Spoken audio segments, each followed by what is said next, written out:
Hello, मैं सौरभ लोधी। इस video को देखने सुनने वालों को नमस्ते, प्रणाम, सत श्री अकाल।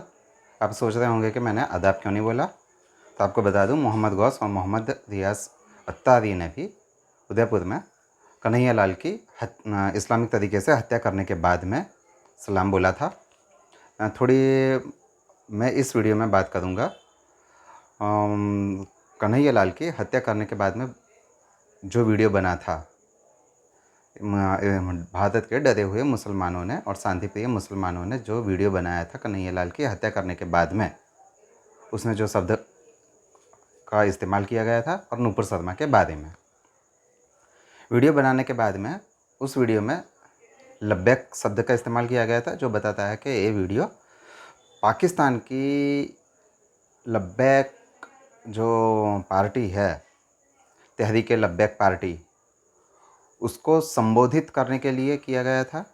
दूसरा, वीडियो में स्पष्ट तौर पे कहा गया था कि हमने ये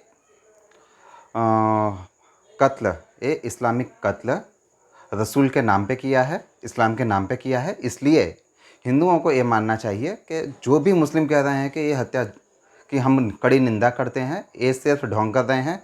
इस्लाम का एक नियम है कि जो भी मुस्लिम ऐसा कहे कि मैंने एक काम रसूल के लिए किया है, इस्लाम के लिए किया है, तो मुस्लिम, कोई भी मुस्लिम होगा तो उसको उसका समर्थन करना पड़ेगा इस्लामिक हत्यारे का, उस इस्लामिक हत्या का।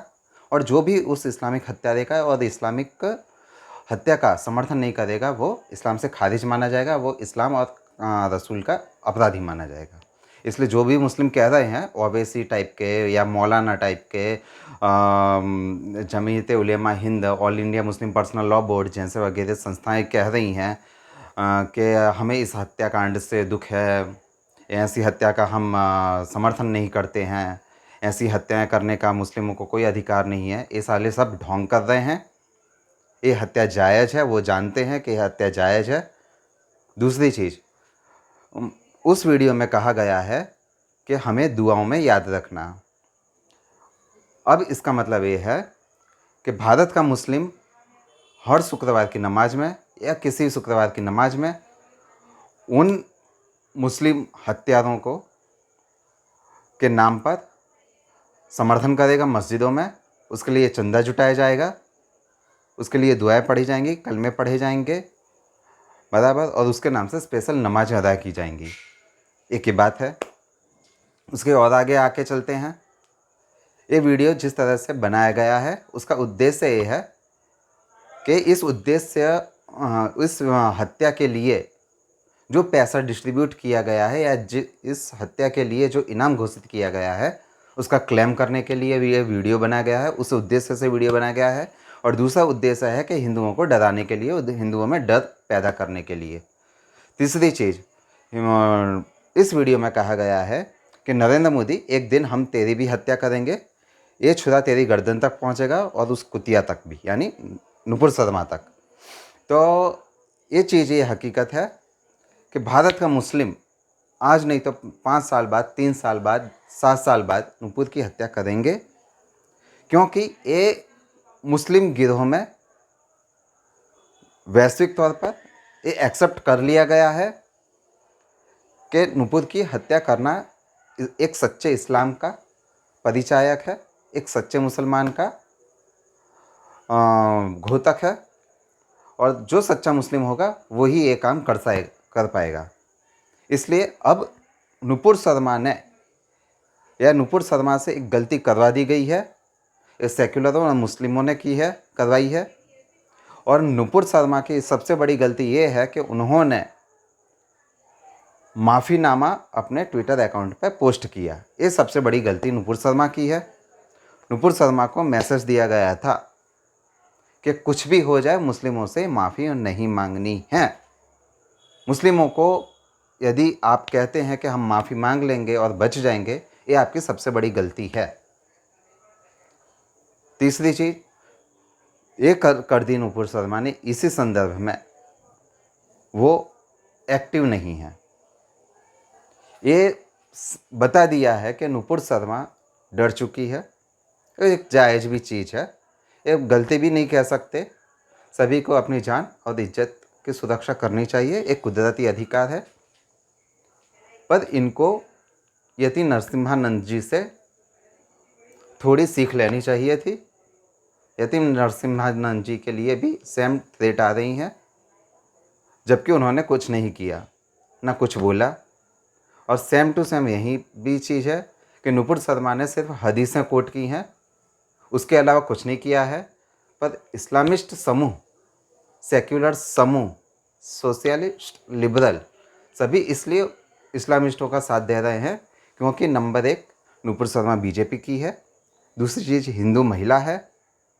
इसलिए इनको ऐसा है कि एक शिकार हम करेंगे तो बीजेपी के समर्थक, बीजेपी के मतदाताओं में एक डर का माहौल पैदा कर सकेंगे और बीजेपी को सत्ता में कम वोट मिले, ऐसा एक बंदोबस्त किया जा सकता है। क्योंकि मुस्लिम इस चीज़ का ताना देंगे, मुस्लिम ऐसा कहेंगे आए दिन कि तुम्हारी सरकार थी, तुम्हारी बीजेपी की एक नेता को नहीं बचा सकी, तुम्हारी सरकार थी, तुम अपनी एक हिंदू महिला को नहीं बचा सके। आप एक चीज़ समझ के रखिए कि नुपुर शर्मा उसी कंडीशन में है जो पाकिस्तान में एक ईसाई महिला की हालत हुई थी। उसमें मुस्लिमों ने झूठ बोला था, कुछ कुरान के पन्ने कुछ इस्लाम उर्दू में लिखे हुए पन्ने फेंके थे, जिसको बाद में किसी डॉक्टर ने या किसी लोगों ने बता दिया था कि ये तो कुरान का अपमान है। फिर सादा मुस्लिम गिरोह उस ईसाई महिला के खिलाफ खड़ा हो गया था। उस इस निंदा के कानून में उसको हत्या करने की बात की गई थी, उसको फांसी देने की बात की गई थी। उसको वो सेम टू सेम वही बलात्कार की धमकियां दी गई थी। वो बाद में कनाडा गई, उसको कनाडा पहुंचा दिया गया और जिस मुस्लिम लीडर ने उसको समर्थन किया उसके अंगरक्षक ने गोलियां मार के हत्या कर दी। यहाँ पर अब आज की बात है, नुपुर शर्मा को हर तरह से एक अपराधी घोषित किया गया, अपराधी साबित किया गया। ये इस्लामिस्ट, उसमें Islamist, secular, liberal, socialist, Samajwadi, ये सभी उसमें सफल रहे। उन लोगों ने इस्लामिस्टों के साथ में कंधे से कंधा मिलाकर नुपुर शर्मा को अपराधी घोषित करने में काम किया। आज रही सही कसर 1 जुलाई 2022 को रही सही कसर सरिया कोर्ट के मियाँ लॉर्डों ने पूरी कर दी। सरिया कोर्ट के मियाँ लॉर्डों ने कहा कि उदयपुर की घटना यानी कन्हैया लाल की जो इस्लामिक तरीके से मोहम्मद गौस और मोहम्मद रियाज अत्तारी ने की, उसके लिए नुपुर शर्मा जिम्मेदार है। अब इसका दूरगामी असर क्या होगा? इस्लामिस्ट हर अपराध के लिए, हर हत्याकांड के लिए, हर बलात्कार के लिए हिंदुओं को जिम्मेदार ठहरेंगे। कांग्रेस, समाजवादी पार्टी, आम आदमी पार्टी, MIM, AIMIM और अन्य दूसरी पार्टियां जैसे TMC, साउथ की पार्टियां जो खुद को सेक्युलर कहती हैं, खुद को लिबरल कहती हैं, खुद को सोशलिस्ट कहती हैं, खुद को समाजवादी पार्टी कहती हैं, खुद को प्रोग्रेसिव पार्टियां कहती हैं, वो सब हर हत्याकांड में जो हिंदुओं का होगा उसके लिए नुपुर शर्मा को जिम्मेदार ठहराएंगे। और अपने बयान को सही साबित करने के लिए JB पारडीवाला और जस्टिस कांत के इस वाक्य का हवाला देंगे और ये वर्षों तक चलेगा, दशकों तक चलेगा, शायद सदियों तक चलेगा, या तब तक चलेगा जब तक आखिरी हिंदू इस देश से मिट ना जाए और भारत की पहचान एक इस्लामिक राष्ट्र में कन्वर्ट ना हो जाए। तीसरी चीज़, अब इसका आगे एक और चीज़ है कि हर हिंदू महिला की इज्जत और जान सुप्रीम कोर्ट के इन मियाँ लॉर्डों के कारण खतरे में आ चुकी है। मुस्लिम अब इसको अपना अधिकार मानेंगे, जस्टिफाई मानेंगे कि हाँ, हम किसी भी हिंदू का गला काटेंगे, किसी भी हिंदू महिला की इज्जत लूटेंगे, बलात्कार करेंगे, उसकी हत्या करेंगे। वो हमको लाइसेंस मिल चुका है। इसका एक दूरगामी असर ये भी होगा, नुपुर शर्मा के बारे में ऐसा माना जाएगा, इस्लामिस्ट ऐसा मानेंगे और इस्लामिस्ट ये संदेश ले चुके हैं कि सुप्रीम कोर्ट के यानी सरिया कोर्ट के मियाँ लॉर्डों ने उनको नुपुर शर्मा की हत्या और बलात्कार का एक लाइसेंस प्रोवाइड कर दिया है। अब नुपुर शर्मा की जान और ज़्यादा खतरे में आ चुकी है और इसके लिए जिम्मेदार मोहम्मद जुबैर, औसुद्दीन ओवैसी, तस्लीम रहमानी, सराफुद्दीन और उसके बाद में ये सुप्रीम कोर्ट के जो जज हैं जिनको हम मियाँ लॉर्ड कहते हैं, JB पार्डीवाला और जस्टिस कांत जिम्मेदार रहेंगे। यदि ये कंटेम्प्ट ऑफ कोर्ट है तो मैं कहता हूँ ये पूरी तरह से झूठ है। एक कंटेम्प्ट ऑफ कोर्ट नहीं, एक कंटेम्प्ट ऑफ मियाँ लॉर्ड है। बराबर। अभिव्यक्ति की आज़ादी सिर्फ कठमुल्लों के लिए नहीं है, हमारे लिए भी है। तौलना भी हम भी जानते हैं, हम भी तौलेंगे। जब तुम एक एक शब्द तौलते तो हम भी तुम्हारे शब्द तौलेंगे, क्योंकि तुमने पूरी तरह से एक गेटवे खोल के दिया है। भारत में इस मौखिक अवलोकन को, इस मौखिक फटकार को भारत में इस्लामिक आतंकवाद का समर्थन मान के चलेंगे। अब आने वाले दिनों में भारत में इस्लामिक आतंकवाद के हमले बढ़ेंगे और जब इसके खिलाफ कुछ बोलने की बात होगी तो लोग कहेंगे JB पार्डीवाला और जस्टिस कांत ने इसके लिए नुपुर शर्मा को जिम्मेदार ठहराया है। नुपुर शर्मा को हर चीज़ के लिए अब जिम्मेदार ठहराया जाएगा। ये हमारे लिए एक नर्क की परिस्थिति हो चुकी है, हमारे सरिया कोर्ट के मियाँ लॉर्डों ने आज बना के दे दी है। रही बात है कि मियाँ लॉर्ड ने कहा कि सुप्रीम के नुपुर शर्मा को टीवी पे माफ़ी मांगनी चाहिए थी आकर, और उन्होंने जो माफ़ी मांगी वो उसमें घमंड दिखता है। पर मियाँ लॉर्ड ऐसा नहीं बोल पाए कि तस्लीम रहमानी और अन्य मुस्लिम मौलानाओं के कारण हिंदुओं के पवित्र प्रतीक स्थान, आदरणीय देवी देवताओं और उनकी जो पूजनीय देवी देवता हैं उनका बार बार अपमान किया गया। वहाँ मियाँ लॉर्ड कुछ नहीं बोल पाए, किसी का नाम नहीं ले पाए। जैसे सबसे ज़्यादा अपमान तस्लीम रहमानी, सराफुद्दीन, उसके बाद में शोएब जमई, उसके बाद में सादाब चौहान, ऐसे लोगों ने बार बार हिंदू देवी देवताओं का अपमान किया, शिवलिंग को पुरुष के गुप्तांग के साथ में तुलना की और टीवी पर हंसते रहे, पर वहाँ पर वो लोग कुछ नहीं बोल पाए। बराबर।